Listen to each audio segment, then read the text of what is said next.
mankasitraka anao toko lasy toboko vavy ny sampana fampalalana avao eto fahita lavitra matv dia manolotra ny araba ihany koa amin'ity takarivany talata ity manasanao anjohatra farany ny fampalalana avao eto fahita lavitra matv ny fihetsiketsehana izay nitanterahany mpanao gazety amin'ity androany ity ny tenana resaka isan'izany ny zavantranga tety akorondrano tety ny teny analakely sy ny manodidina teny ny akony izay fihetsiketsehana nitanterahany mpanao gazety izay dia hoentina amintsika ihany koa amin'izao takariva izao isan'ny hoentina amintsika ihany koa ny sehatra ny tsy fandriam-pahalemana ny fahatratrarana fitaovam-piadiana mahery vaika teny ambolo-kandrona teny ny mitandrony filaminana no manao ny asa ny tao anatin'izany rehetra izany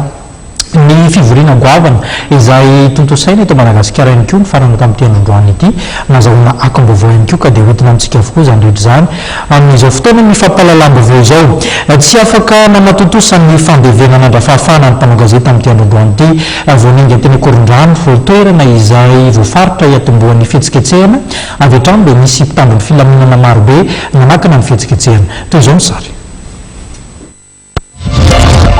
Vamaraina feno mpitandrony filaminana teo akorondrano sy ny manodidina tsy afaka nandevina andra-fahafahana ireo mpanao gazety tonga teny akorondrano tamin'ny 10 ora maraina niainga teo akorondrano ny vatapaty misy soratra hoe veloma vetivety raha fahafahana mialoavana fampahafantarana sy filanjana sora-baventy ary taoriana ireo mpanao gazety tonga teo amin'ny artelina nefa izany hoe mbola tsy nahazo ny lalam-by dia efa voasaka ny mpitandrony filaminana niandro teo ireo mpanao gazety ary nipetraka nisy ny fifampiresahana teo amin'ny mpitandrony filaminana sy ny mpanao gazety saingy tsy afaka nandeha ireto farany nisy ny fandaminana fa tokony hemitra eny amin'izay nazo akorondrano ireto mpanao gazety rehefa niemitra nefa ireto farany dia androso teo amin'ny 100 metatra ny barazan'ireo mpitandrony filaminana voalohany ary teny amin'ny lalam-by ny faharoa nivorona ny lohan'ny ziminazy ireo mpanao gazety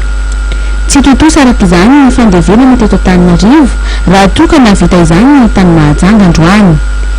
isa iray izany no amin'ny fitondrana satria maharatsy endrika antsika eo maso n'izao tontolo izao raha hita fa misy fandevenana ny fahafahana maneho hevitra tokoa teto amintsika